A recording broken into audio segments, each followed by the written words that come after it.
Hello, everybody, and welcome once again to another episode of The Drive with Brandon Washington. No, it's not The Drive.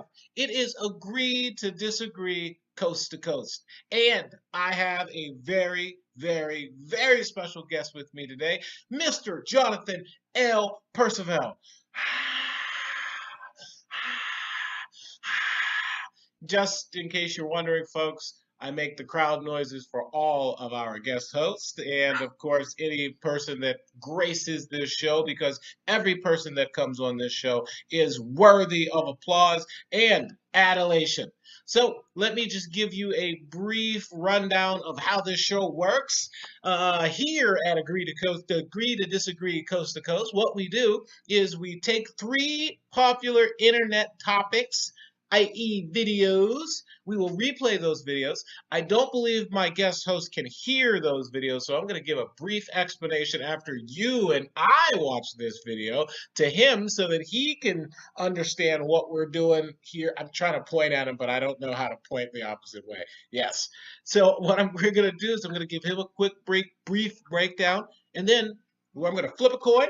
And one of us is going to take the left view of the topic, and the other one's going to take the right view of the topic. Now, remember, folks, we may not be representing our own real beliefs here because, of course, we want to encourage growth. We want to explore topics from different points of view. And, of course, we want to explore the topics that you want us to explore from your point of view. So, we're going to be representing both sides of the argument here. And if we don't do a diligent job of representing both sides, we want to hear it from you. We want to take all of those comments that are usually below YouTube videos and incorporate those things into a show. Okay? So, without further ado, let you introduce yourself. Jonathan, take it away. Please tell everybody a little bit about you. Tell everybody where you're at and tell them how you're feeling, son. What's going on, everybody? John Perciavalle here, coming at you from Aliquippa, Pennsylvania, just a little bit north of Pittsburgh. Grew up with Brandon's brother, Aaron. Spent a lot of time at the crib back in the day. And I mentioned Aliquippa, you got to get a mean face on. Right? you got to get a little tougher when people say Aliquippa. You got to be like this. I'm a marketing professional, been that for about 10 years now, and I don't know, just trying to do my thing in that. So, absolutely, folks. I think that deserves a slow clap. Are you guys ready? And then we got to start trying to get up.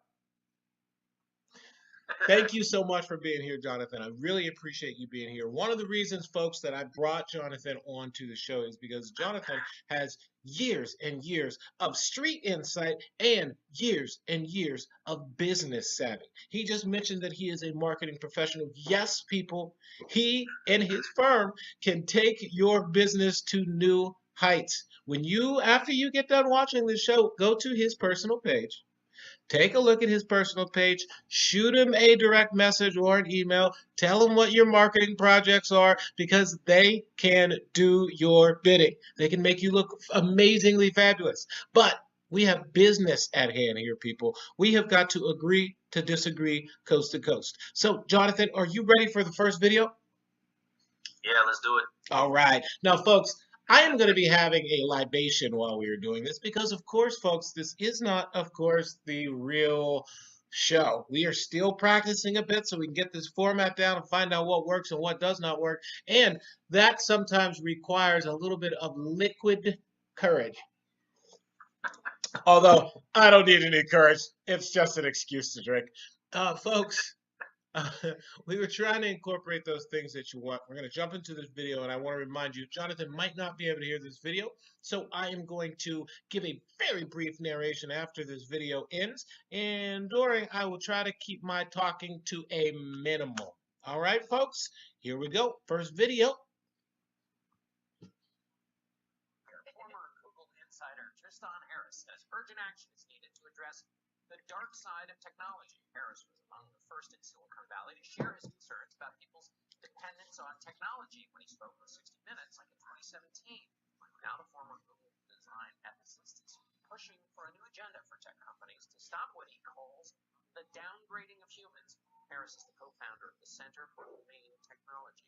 Good morning and welcome. The reason I think there's a connection is it means stay away from your devices and then you won't be spoiled. But people can't stay away from their devices. But tell me what downgrading means. Well, so the point of this is an issue that's bigger than screen time. It's not about addiction. You know, people are seeing these things as disconnected, outrage. I see you folks at home nodding off. Pay attention, people. Health issues, social isolation. But these are all connected because they're all part of the business model of extracting attention. The race to the bottom, the brainstem. And that systematically leads to this connected system of downgrading humans. While we're upgrading the machines, we're downgrading humans, downgrading our attention span, downgrading our mental health, downgrading our democracy and our civility, because the business model says that outrage works better. Because outrage works on that part of the brain where you lose all the norms and social filters and all that. It's really your animal brain. Exactly. So first we go in your animal brain to get your attention, but then to go deeper, we have to get hundreds of millions of people addicted to getting attention. My dog's laying down over here snoring, so if you hear that, it ain't my heavy breathing. Don't worry, I'm heavy breathing over here too. Self-harm, depression issues, personal growth. But as a normal person, don't the companies know they're doing that? The tech companies know they're doing that, does not? I think that they don't like to admit that the business model of our stock price is directly anchored to how many minutes from your mind that I can get from you. It's a direct coupling. We need to decouple this. This is like moving from, the fossil fuels era where stock prices are directly connected to how much we're putting to. All right. Now, the gentlemen and the panel that were just on were discussing how technology has the tendency, especially social media, has the tendency to have people self-isolate. And that self-isolation can lead to depression, it can lead to suicidality, and of course exacerbate a lot of the problems that you may already be facing in your life. But one of the biggest things that they mentioned there was loneliness. And I think that we all can see a little bit of an issue or non-issue with social media. Some people love it, some people hate it. Now, the topic, of course, though, the thing that is usually under debate, other than if it's good or bad social media, is there a form of regulation that must be done to social media? Now, the left-hand view most of the time, and again, folks, generalities, is that there should be some government oversight over these social media companies, and some folks are even calling for these companies to be broken up. Now, the right side of these views, or the conservative side of these views, because no liberal will say it's the right side, they say that anything that deals with regulating any company that is making money and creating jobs, and especially businesses, should not be done. So there's two main fronts here. We got, is social media good or bad? And of course, regulation, because most people say liberal people or people on the left like to create programs for everything. And of course, those programs have regulations and layers of bureaucracy. And the right side says you are messing with business. Stay away from my business. Stay away from my economy. So, Jonathan, which side would you like to take? Nope, I'm not even going to let you tell me which side. I'm going to flip this coin. Call it left, right, head, tails. Let me get that coin. Heads, tails. Tails. You got it, tails. Which side would you like to take? Let's go with the left. All right. Jonathan has agreed to go with the left position. I will strongly advocate for the right side of the argument. Would you like to start, or would you like me to start, homie? Go ahead. All right. Side, you go first. Now, being a business-minded individual, somebody who went to business school, got my MBA, I am very connected with the business side of things, understanding how business relates to the economy and how that economy supports different programs and how those programs can ultimately have a social good. And of course, how those programs or how those organizations are concerned with something called the triple bottom line instead of just the bottom line. Now, of course, business used to be all about the almighty dollar, and for the most sake, it still is. But I will say, nowadays, a lot of companies are implementing a triple bottom line. And what that really means, folks, is that, of course, profit is still important, but the people in the organization are important as well. And, of course, external items like the environment are important. So it's kind of a shift beyond just money over all else. But, of course, there is that overlying need to make sure that your clients, your stakeholders, and of course anyone who is involved in that organization internally or externally are being taken care of. Now, I again, since I am on the right side of this argument, I am going to say that if Facebook and these social media companies have grown to the heights that they are at, it's because people want those services. And if people want those services, they must not be doing something that bad. And of course, I'm going to say that the media traditionally has a bias for most things that seemingly have any kind of conservative aspect to it. So if we're talking about these social media companies getting bigger and creating jobs and revenue and entertaining people, I don't see why there should be any regulation from any government, or especially not left government. And of course, I'm going to say that these organizations are self-regulating very well. So be it. I think that they're doing it right, what they're doing. What would you say, my friend? Okay. So first, the idea of social media, the reason it got so popular was it played off of people's need to stay connected, right?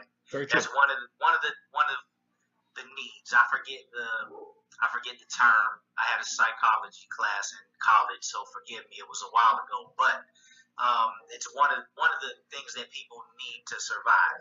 It's that connection. Maslow's hierarchy of needs. There we go. Maslow. All right. So it plays off of that need. People want to be connected, especially with people that they grew up with and may have lost that connection with, right? So you almost get addicted to that connection, right? So here's where things start to twist.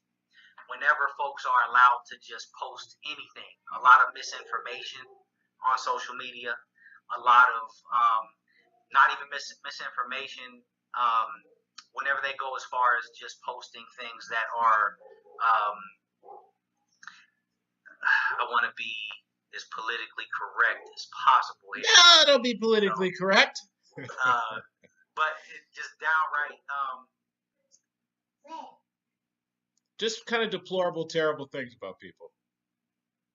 All right, yeah, we can go with that. So, just defaming other people and other groups, things like that. So, that's where people have to be able to come in, step in, and say, all right, we have to put a stop to this because it's damaging to groups of people. It's causing other groups of people to develop misinformed views. Well, I obviously have to jump in right there because as soon as you say we have to come in here, we have to protect people, from my conservative brain says, it sounds like he's saying that there are these little groups that are out there, and that these groups, the identity groups, need protection. And now you're trying to get the government involved in here to come and tell me that I don't know how to use Facebook and I can't regulate myself online. And even if I do get a little trollish online, isn't that my right to free speech? Who are you to come tell me that I can't say what I want about some junkies online? You have the right to free speech, but But when the speech that you're spewing online, as you so eloquently put as trollish, all right, whenever it starts to become damaging to other groups and other people and having an adverse effect on society as a whole, that's when the government has to step in, needs to step in. Okay. I hear your point on looking for some oversight, but why does the government need to be involved here? Why can't we just let these organizations self-regulate themselves? If self-regulation, there's been no self-regulation up to this point. That hasn't worked. If that even has been a thing. The only thing that happens is people just get into fights on social media until somebody decides they don't want to take part in the argument anymore, and then the last person standing, I guess, stands up, throws his hands in the air, and says, "I win." So there's no kind of self-regulation. Well, how about this? How about this point? When we look at cybersecurity, and especially after the debacle with Facebook and some of the other social media platforms that kind of allowed the quote unquote Russian interference to create these weird groups that weren't real and create even real life meetups using social media. In response, most of the social media most of the changes that they've made as far as security, not for the trolling or keeping people, kind of protecting people in the social sense, but in the warfare sense or the vulnerability sense, they've been the ones making all of the upgrades for cybersecurity and other things like that. So why, if they're going to make those upgrades, why can't we trust them to police the internet and their sites? Because B, you know as well as I do, controversy sells, right? Controversy sells. If it bleeds, it leads. Right. So the more they can get people arguing, drawing attention, getting that negative attention. It's not even positive. It's the negative attention. The better off they are. More people are going to go in and read. They're going to take part in the arguments, and it's going to lead to, again, more bad things. Definitely. I think you've touched on some really great points from the left. I think I've given some folks some things to think about from the right. And of course, we are going to agree to disagree on that opinion. Thanks for that one. Folks, we're going to move on to the next video, and hopefully I'll get to be on the left on this one. We'll see. You started on the right on that last one, so I guess I have to be on the left. So, folks, we just figured out a format error that we had, and we just fixed it live on air. That is real-time problem solving. You see that? You get two people together, and they can solve problems instantly. All right, next video. Here we go. What happens when a government gives their citizens free money? And if it's coming from the government, is it really free? My video hey guys, disappeared. I'm Alex. This is Now This World. And on this episode, we're talking about universal basic income, what it is, and why it's becoming a popular subject of debate. Following recent news that Finland opted out of continuing its UBI pilot program beyond 2018, economists are questioning the sustainability of the controversial model. We're taking a look at local and national governments around the world. Dealing with a little technical difficulty, our wonderful co-host just popped out of frame. So while we are watching this video, I'm going to work on getting him back up into this frame. Every month, no strings attached. So whether you're unemployed or working, low income or in the 1%, the same check will always come, and nobody will tell you how to spend it. Supporters say the idea is that providing folks with a security net won't encourage them to stop working, but actually give them the freedom to pursue work they're really interested in, and restore economic security. Some liberal proponents argue that increasing taxes on corporations and the wealthy to help support a universal income could be a positive way to help out low-income communities, while some conservative supporters like the idea that a successful UBI could replace what they deem as costly and ineffective social services like food stamps, job training, Medicaid, and more. The idea has gained steam in recent years, with 48% of Americans supporting a universal universal basic income program as of 2017, a number which, according to economist Carl Widerquist, has skyrocketed up from 12% just 10 years ago. But it's not a new concept. As far back as 1516, philosopher Thomas More proposed a similar idea in his book Utopia.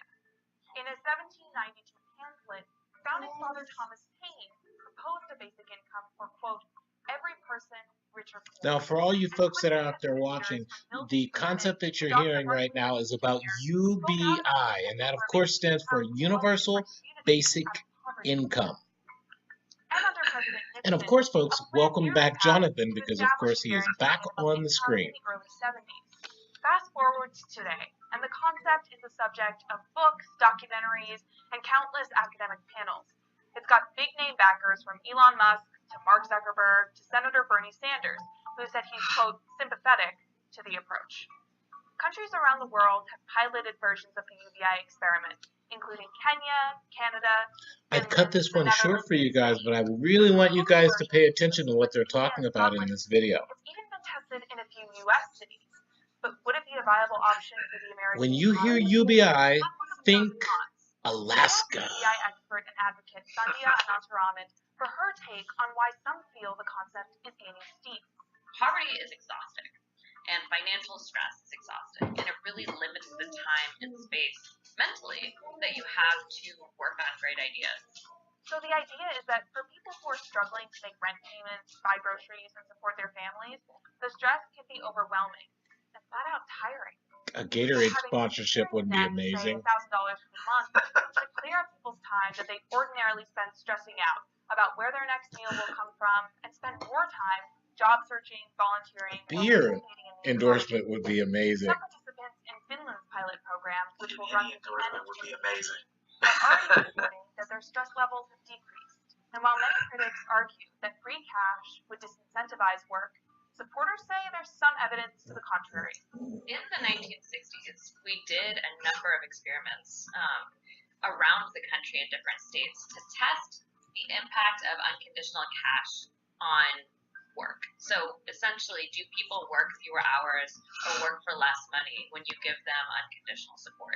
In a paper done by the Roosevelt Institute last year.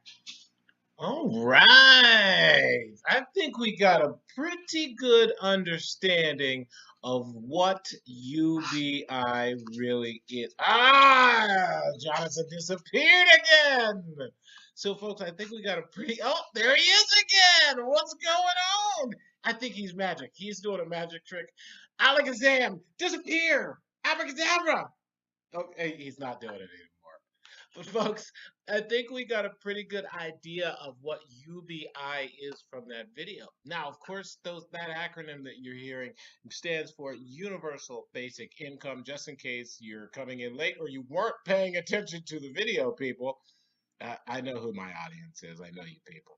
But UBI right now is being championshiped as the Freedom Dividend by a Mr. Andrew Yang. Andrew Yang is one of the 22 different Democratic candidates running right now to be the next president. Now, a lot of people think that he is a long shot to actually win, but he has already qualified for the Iowa debates, and he is going to be on that first debate stage. So, the concept, of course, that we want to agree to disagree about is UBI. Now, on the left, the general, and again, folks, we're talking in generalities. If you're that left person that's like, I don't believe what you're saying, Brandon. Okay, generalities. And if you're that right guy that's like, hey, I don't do this like that. We got all kind of different things going on. Hey, and I know I had to give the East bumfuck the country version for the conservative guy. Not everybody from the country is conservative, okay? Ask my Uncle Jerry. He's an African-American guy, and he makes Kanye say, I don't know about all that, bro. So, the right side of UBI is that if you give people a universal basic income, like Mr. Yang is suggesting, for $1,000 a month that roughly translates into $12,000 a year. It's going to disincentivize people. It's going to make them stop working, and they're just going to stay at home and be lazy layabouts, and nothing's going to happen in this economy. Now, Jonathan obviously had the left side of the last topic, so I am going to have the left side of this topic. Now, I will also remind you that, again, folks, if you don't think we are diligently defending our side of the topic because we don't like that side, tell us about it. I want you to point those things out. That is the purpose of this show. If you think that there's something that we should have mentioned in the argument, point that out. And then we're going to do something with when we have these rotating hosts where we will show that same video again, have a different host weigh in on it, and try to incorporate some of those things that you mentioned were important to you. Okay? All right. So, Jonathan, would you like to start or would you like me to? You can go ahead and start again. All right. Well, I don't want to just dictate all of the time here, but when we talk about UBI, Andrew Yang has put some really cool things forward with UBI, which has got a lot of people actually looking into the concept a lot more. And I'll tell you, when I initially heard about it, I thought, yeah, it sounds like a bad idea. It sounds like you're just going to be giving away money to people, and you're going to be increasing the welfare state. And then I started looking into it a little bit, and I was like, wait a minute. If we had a way of giving people a little bit more of assurance when they turn 18, and I'm talking parents first. I was looking at this from a parent's point of view, and I was like, if I knew that my daughter was going to start getting a UBI at the age of 18, and that could possibly help with defray some of those college costs, not pay for college unless she was going to community college, but at least defray the cost of that community college until she went to like a junior college or a higher level. It could be something that could help to just keep a little bit more of those hard-earned bucks in your pocket, or allow you to kind of do those artisanal things that you've always wanted to do, like start a podcast, people. Yeah! It might help you with the equipment that you need to do that. Might help you to,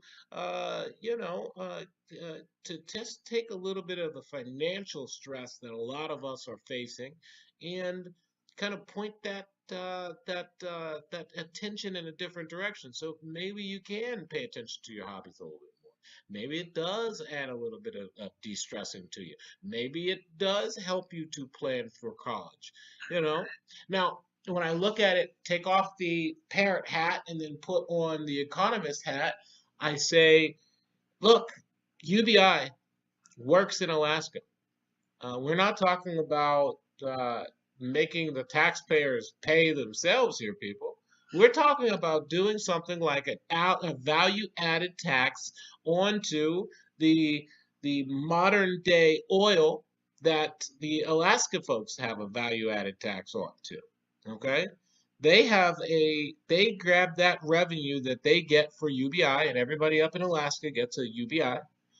They get that from the oil companies. So the oil companies are using up that land and obviously causing a little bit of damage to the environment up there. But there is a trade-off. Obviously, it gets the people a little more interested in what the oil companies are doing. It helps for the oil companies, it helps to boost their reputation, and of course, to allow them to be seen as a valuable member of the community, because who's going to get rid of the organization giving everybody money? But on top of that, the people put that money right back into the economy, because one thing that economists have shown is that when lower income people, or people who are living a little closer to check, they have to utilize that hard-earned money in their local communities. So it's one of these things that can act in part like an economic stimulus in your own community. And of course, we're not taxing ourselves to get that money. Now, I don't want to keep droning on here, but Amazon paid zero in federal taxes last year, people. Zero! That is like the biggest organization out here. And shout out to Amazon. I'd love an endorsement. But folks, we all have to pay. If I, meager public servant, and Jonathan over here making mega millions marketing to people has to pay taxes, by God, why not Amazon? Because remember, Citizens United says that they're a person too, people. Why aren't they paying taxes? Right? Has anybody asked that question? If this corporation is a person, why isn't it paying federal taxes? Because I know if I don't pay my federal taxes, the tax man will be at my door in a heartbeat. In a heartbeat. They'll be right there. They will bring handcuffs and their badges. Okay? So from the economic sense, it kind of makes sense that we put this UBI in. Now for all the You mind if I cut in? I got you. I'm sorry. Don't I get started and I don't want to stop. All right. So first, I want to take a second to look at some numbers, right? So you mentioned Alaska's how they're utilizing it with Alaskan oil, right? It's only about $1,200 a year, something like that. So it's only about $100 a month. Like that much money per month. It's not going to really affect much at all, right? It's an extra $100. I mean, yeah, $100 is $100, cool. But as far as making any real big changes to where a lot of people would like to see that, that's not going to do it, right? So, but even at $1,000 a year, for every $1,000 a year, a month. No, I'm saying like for Alaska, they're doing $1,200. So at about $1,000 a year, that adds $320 billion in government expenses, right, per year. For every $1,000 a month, that's $3.8 trillion per year that is going to add to our budget. Our budget now is only $3.2 trillion, right? So it's effectively going to double our budget. All right, it doesn't sound feasible to me. Okay, if you go with a higher plan, $12,000, and I know you mentioned the value-added tax. All right.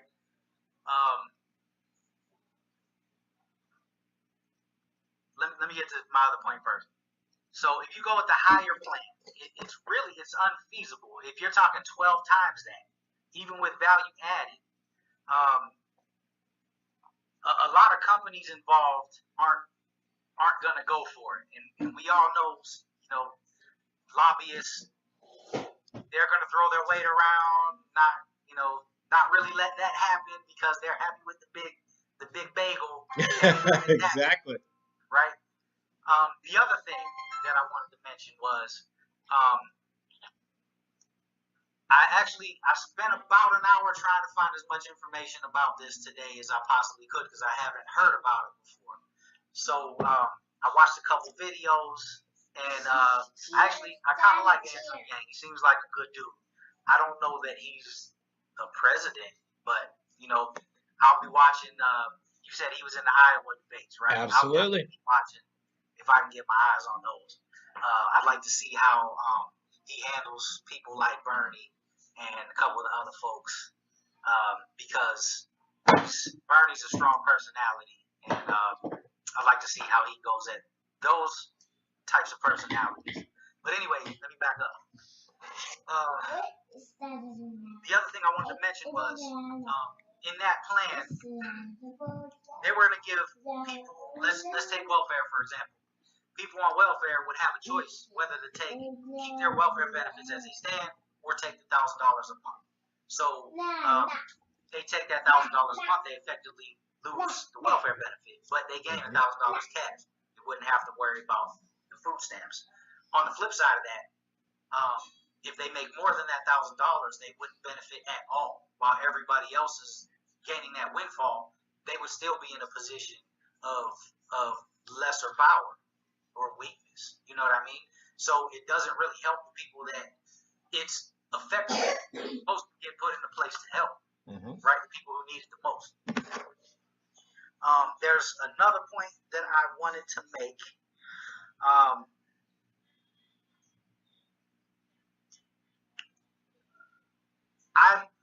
no economist in the least, right? But if all of a sudden everybody gets $1,000 in their pocket, that's going to cause some inflation. So $1,000 in your pocket every single month, so an extra $12,000 a year sounds great. But as soon as everybody has $1,000, then nobody has $1,000, right? So I don't know that it's as good of a thing as everybody's making it out to be. Let me put my fighting cap on now. Now, I have got to say that Jonathan makes some amazingly valid points that we all should be concerned with anytime any politician is putting forth any kind of financial plan that is going to affect our lives and, of course, our paychecks. But when it comes to get into healthcare. And I didn't even get into healthcare. I know. That may be a topic too far abridged for this one podcast. Right. So a lot of people, and especially when we start talking about the economy, they kind of glaze over and they're like, wait a minute, this guy is talking about trillions of dollars. How are we going to pay for that? Well, folks, first and foremost, we have been running a deficit for the life of this country. There was a period where we had the debt, our national, our budget balanced, but by no means were we not in debt, people. Many people falsely believe that, okay? We've been running deficits for years. Now, albeit these deficits haven't been as high as they are now, but the sky is the limit, people, okay? And I want you to just for a second pretend like this is play money, because to the people that are out there, and all of us lived through the financial crisis that just went on, it's play money, folks, okay? Now, that play money that's out circulating out there right now is benefiting people at the top right now, okay? And one of those big major platforms that Bernie was running on and a lot of other people are talking about is income inequality. Now, the people on the right side will always point to the cost of what UBI is. If you implement this value-added tax, okay, this value-added tax. So first, remember, play money. But then if you think about this, so I'm trying to take away from the idea that you should be concentrating on deficit spending, okay, or deficit reduction, okay? It's an important thing, but it's not something that has to be in front of our mind because it hasn't been in front of our mind forever. Okay, so just get that in, everybody get that into your mind. And then, of course, we'll bring back up the idea of the value-added tax. Now, the value-added tax is not the end-all, be-all. It does not pay for all the servicing that is required for UBI. And that kind of speaks to Jonathan's point here of there is a cost to UBI. It's not just this money comes out of nowhere and can't all just be funded by the value-added tax. For the most part, it is, but there is, of course, some servicing of that of those items, and of course, there needs to be an administration to be able to make that happen. But the good thing is, most of the administrative items, people are acting like this is a ground-up idea. It's not. It's not a ground-up idea. UBI, to be used in Alaska, had to go through the congressional process, and it did under Nixon. Okay? So this is something that can and has traveled these halls of our Senate and Congress, okay?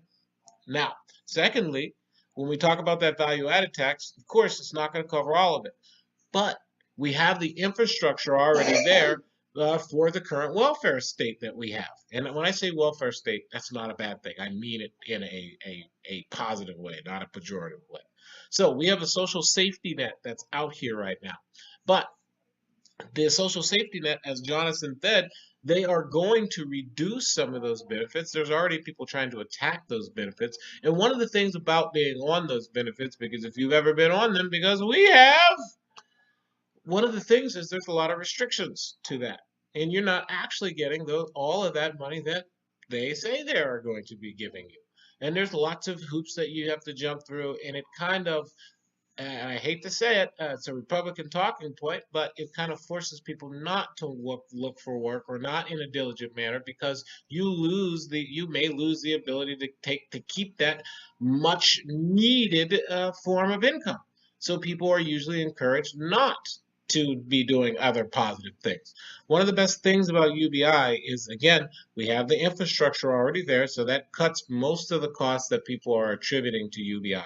Then you have the value-added tax that's cutting another major chunk out of UBI, okay? And then, of course, folks, there are other ways and means of appropriating money, and of course, pointing money that's already appropriated to things like defense that could be definitely, I don't want to say slashed, but definitely decreased, so that we can take advantage of the military prowess that we've built over the last 20 to 30 years, which is still heads and tails over any of the other nations that are out there. Even when you're talking about China, even when you're talking about Russia, any other nation's military is 5 decades behind ours. Get anybody out here to debate me on that. On top of that, and when I say 5 decades ahead of these other nations, when I say that, I say it because we're not just talking tanks and planes. We're talking about combat experience. We, of all nations, have been at war for the last, 20 years? The longest war in history. We did that. That makes us pretty damn good at warfare. Okay? So we could slow back on that budget and those appropriations to the military and divert some of that to this valuable social system service. Okay? Now, for all those people that you were just mentioning that are getting about $1,000 a month right now, if they deferred and got that universal basic income instead of continuing to do those other programs, it would consolidate all those items into a cash payment rather than just the food stamps, where you might not get the quality items that you're looking for. You're not going to be going out to the Whole Foods. You're not going to be getting those things and you also don't have to face that social stigma of feeling like you are not contributing to society. We have this way of making people feel like they are nothing because they need the assistance that we should all have in this great country. This is the greatest country on the planet, the richest country on the planet. But yet we have people that go to sleep hungry every night. Kids that go to sleep hungry every single night. But yet we have more than enough money to spend overseas in wars. And a lot of that could be diverted to this UBI and the other programs that go along with UBI. Now, UBI isn't a concept that can stand on its own, but it is a concept that could be married to some other valuable social services and systems like universal health care. One of those things you just mentioned. It can be tied to a volunteer service credit. So your volunteerism isn't just volunteerism for you. It means something. It could mean increases to your UBI. It could mean other tangible things that we could attribute it to in the society, so that we make volunteerism an actual actionable thing that people are doing, not because they want to do it, but because they have a benefit of doing it. But that benefit actually helps others in the economy. So I think I said a lot on that. You tell me what you think. You bring up a couple good points, and I want to go back to something that you mentioned, and I did think of earlier, and I forgot to talk about. So you mentioned a couple other government programs, taking some money from the military budget, things like that. Mm-hmm. A few years ago, I worked with a charity. And I saw a lot of the budget cuts and how it affected those different organizations, right? Uh-huh. One thing that I would be scared of is you start taking some people out of these programs, and then some people in the government might think, okay, people aren't utilizing the program anymore. Maybe we can start to get rid of them. So now, pretty soon, we only have UBI. It's much easier to cut out one thing than 8 or 9 different things, right? That would be a big fear of mine. If that was the only thing people had to, it's easier to cut that out at the knees and really diminish its effectiveness because it's only one thing. You know what I mean? Definitely. So that's definitely something that I'd be fearful of it taking dollars from other things, other programs that we would need in other areas of government funded things. No, I would agree with you on that. I would want to. I'm not disagreeing that it's not a great concept because I actually see benefits to this because coming from where we come from, it's hard to start from behind everyone else. Yes, it is. Yes, it is. Playing catch up your whole life. Absolutely. You have to educate yourself so you can actually you can get paid as much as other people do, and so you can earn the same types of positions that they do. Yeah. But then you're crippling yourself with student loan debt. Yes. You know what I mean? So things like that, like $1,000 a month, would essentially wipe out my student loan debt. First thing I would do, I'd buy a house. I'm renting right now. I would buy a house. Wouldn't that be the shit? Right? Yeah, man. So I see benefit in it, but I also see the negative side of it as well. So this was kind of cool arguing both sides. Definitely, right? To both sides, yeah. So because there's obviously some drawbacks to UBI. I wasn't sold on the concept when I first heard about it. Now, of course, folks, remember the agree to disagree portion is over. So we always cut back to a little bit of introspective things and to try to throw in something that we've experienced in our lives. So Jonathan and I both come from a very, very similar upbringing. I know my family was damn near dirt poor. It didn't feel like it. Mom and dad didn't. Mom, who substituted as dad, didn't make it feel like we were. Hey, Ms. Washington. Right? Shout out to Mama. Hi, Ms. Perciavalle. How you doing? But our families, we never really. I know now looking back, I can be like, oh, we didn't have much, but it didn't feel like that. And one of those things that made it not feel like that was having people like you and your family around and other families where we all kind of coalesced and kind of brought things together to watch kids, raise kids, and let everybody kind of be raised at each other's houses. I mean, that's literally, it was like a community. And that's one of those things that I always admire about most of us who've come from a less than or meager beginnings, is that there is a bigger sense of community, and there is this idea of a shared destiny for a lot of different people.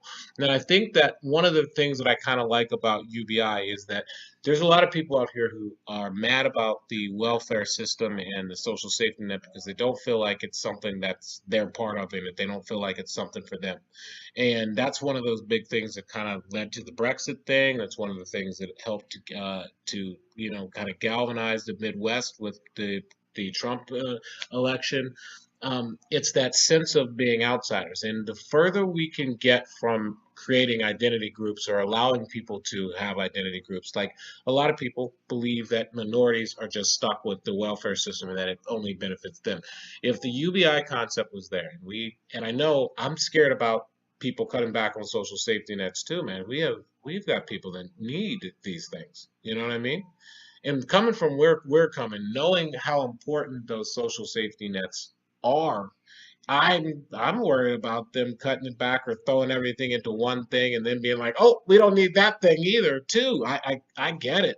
But I think one of those things that I always want to talk about on this show and anytime I talk to people is the government and the systems that we created them to service us.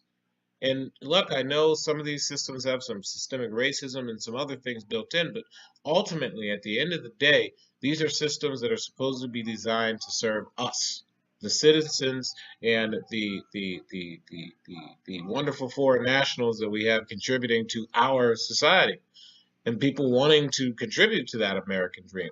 And the only way that American dream works is when people have an opportunity to flex that creativity and to be the wonderful people that they can be. And I will say that when you said that you're starting from behind and it's like you're playing catch up, I feel like I just made it to the middle class, and I can't imagine if I had the opportunity to know and have the financial wherewithal to see college and education earlier, and to do some of the things that I can do now that I'm financially stable, I would say. And so, yeah, it feels like a lot of people are starting from behind. And if UBI and a host of other items meant to put more human control back into it can do that, I'm all about it, you know? Right, man, and I agree with that completely. I mean, if like I said, I see the good in it, I see the bad in it. I'd like to hear more about it, which is why I'm going to pay a lot of close attention to what people are saying. I never really got into politics up until about, I don't know, 10, 15 years ago, something around there. I mean, it just didn't. And I don't know if it was just I was college age, just becoming an You had adult. more important stuff to do.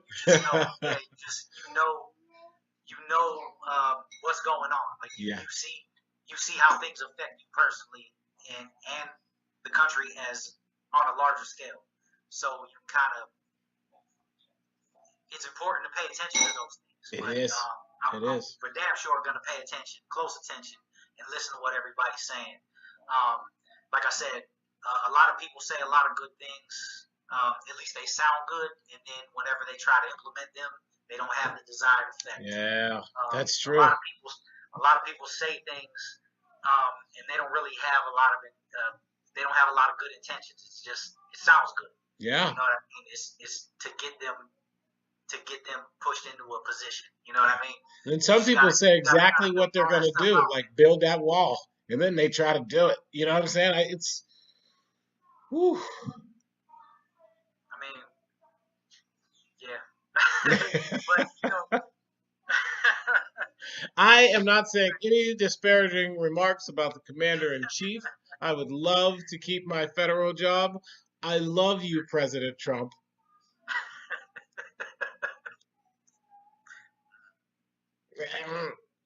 So with that being said, folks, I think we have come to the conclusion of that topic. We're going to move on to another video. So, folks, we're running into our last video.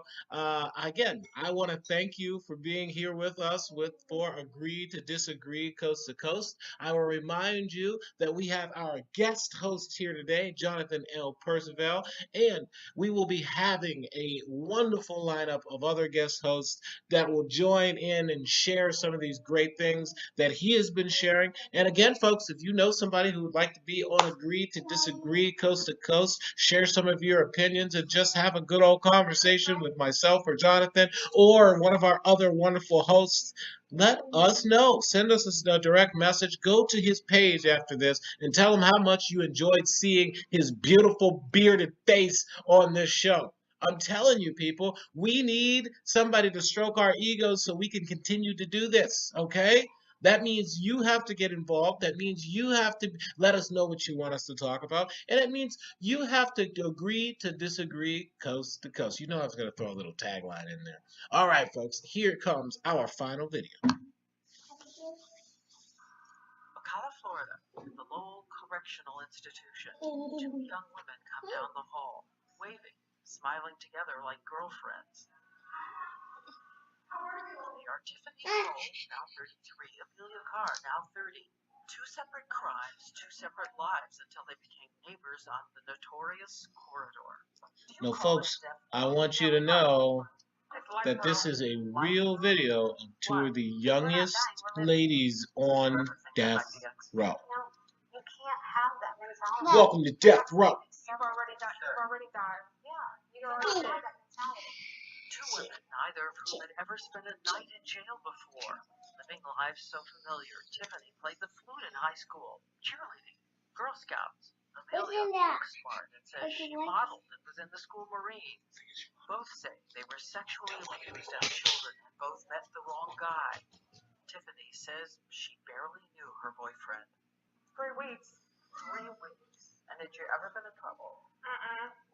It is hard to connect the face in these photos to the horrible crime committed with her boyfriend and his friends, neighbors of her family, first robbed, then buried alive in a grave. I didn't know what was coming, and that's all I'm going to say about that.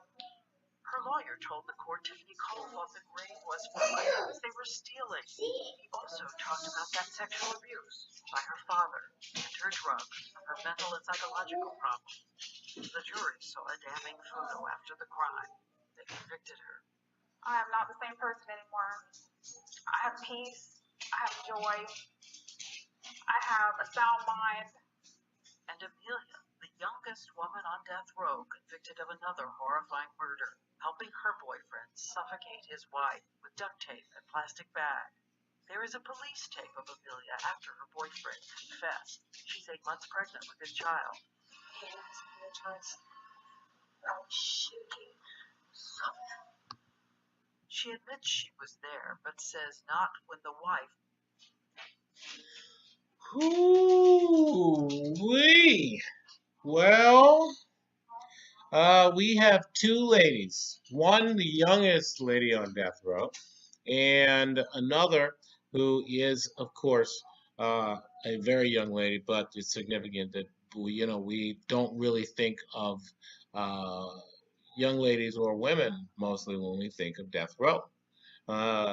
So, of course, there are 2 major topics here. One is the use of death, the death penalty, as a form of retribution here in our society.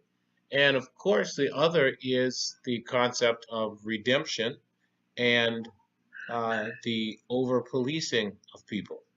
So I was on the left side the last time. So Jonathan, you get to be on the left. I will take the right. And of course, folks, I always love to give you a very brief general idea of those 2 sides. A lot of people on the right side of things think that our incarceration process works well, that it serves our communities well. And even though there are large amounts of people in jail, the highest amount of people in jail per capita of any other country, a lot of people on the right side of the issue believe that that is appropriate for the level of, thank you for the mail, buddy, you're so awesome. They think it's appropriate for the level of crime that we face in our daily lives.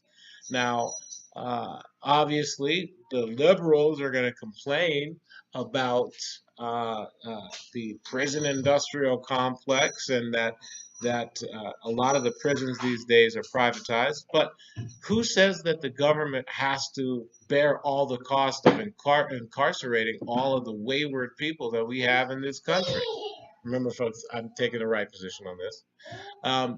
So, that's the right position. Now, on the left side of things, people are usually saying that people have the need for redemption, and of course that we are over incarcerating our population. There's an argument on both sides. Let's agree to disagree. Jonathan, you may start. All right, we'll take it first this time. All right, so kind of started tiptoeing up to one of my points, right? So everybody deserves the right to prove they deserve a second chance. All right, not everybody deserves a second chance, but you deserve the right to show that you may deserve a second chance, right? Follow me? I like that phrase, brother. I might have to steal that from you. I mean, that's. I'm sorry to break away from my side, but that was kind of prophetic, man. That was nice, man. So, he's a prophet.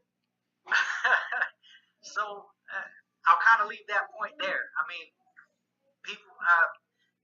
You said they were the youngest girls. I'm not too familiar with their story, but they're the youngest girls. They look pretty young. I'm assuming 20-ish, right? So remember, everybody, I can't hear the video. We're working on that, but so we're working on it. We're definitely working on it. So they're about 20-ish, all right? Yeah. People do a lot of stupid things when they're young. All right, they maybe committed the crime when they were 16, 18, whatever it is. All right, for them to spend the rest of their lives in prison, or they're on death row. I don't know if they're in a state where there's a death penalty and they can actually be killed, by whatever means. They stay there long enough, they'll be executed. All right, so everyone deserves to try to prove that they don't belong there. Yeah. All right. The other thing I wanted to say, and you started to touch on the privatization of prisons. All right. So private companies they're privately, right? The prisons. CCA. They make their money. They make their money when people are in jail. They're gonna want to keep your ass there, right? Yeah. They're gonna want as many people as they can to come in, because that means more money in their pocket. So they're not worried about whether or not you're rehabilitated on the street. And that's not saying everybody should, because God knows there are people that just don't belong out on the street anymore for whatever reason. Whatever happened, they're just not coming back. So, but as many people as they can to go to prison, because it's just more dollars in their pocket. So that taking my first point, the second point. Okay. Look, I obviously I can't defend people who have committed some kind of atrocious crime. It makes me feel like, yes, we have to have something that's out there and it's on it. Now, from the right side of things, look, we have a system of laws here in this country. And if you broke those laws, you deserve to be punished for breaking those laws. Why is it a bad thing that we are not just outsourcing this problem that we have? It's a very unique problem to the government. As we all know, the government may not be the best suited organization to enact some of these things that are important to the safety and lives of all of us. And when we're talking about prisoners and people who are in jail, especially folks who are on death row, those people, they did something to get there, and it's not bad that we have organizations that are willing to take up that task of housing and taking care of those wayward people. What do you say when you hear that from the right side? Well, I have a question for you. So, at 17 years old, all right, you can make a stupid decision that could send you to prison for the rest of your life. But at 17 years old, you can't walk into a store and buy a pack of cigarettes. You can't walk into a store and buy any alcohol. You can't go into a casino to gamble. All right. At 17, you can't even join the military, right? Don't you have to be 18? So, but at 17, you can be tried as an adult and go to jail for the rest of your life.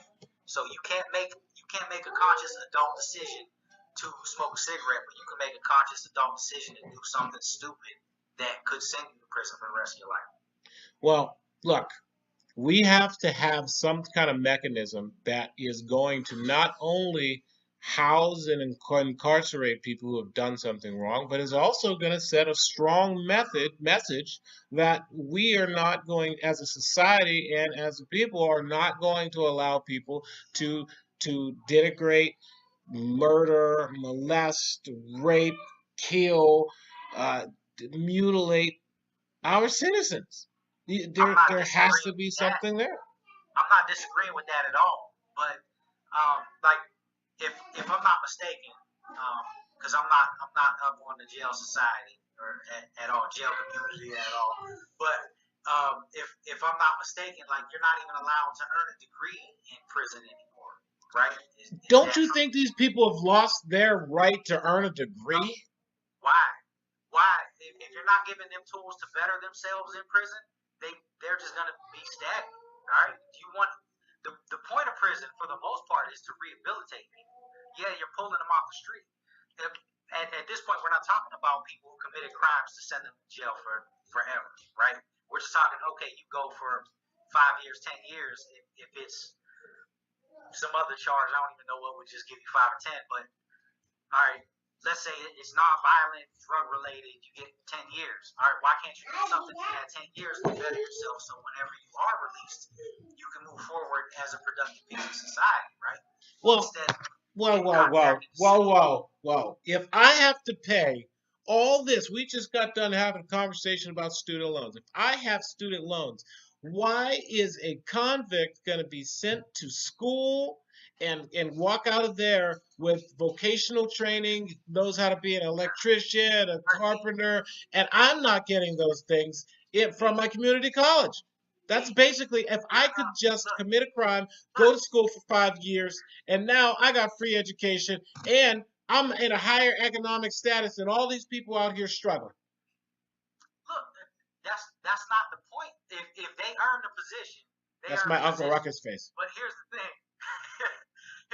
Look, you shouldn't be worried about it if all right, I graduated from Penn State, right? So if I'm up for a job, against somebody who earned a degree in jail, and I can't prove that I deserve it more than them, then they deserve the job. I mean, it is what it is. How dare you? They're better for the position. You're trying to tell me that these criminals deserve jobs and a future after jail? The problem is you said these criminals and not looking at the person.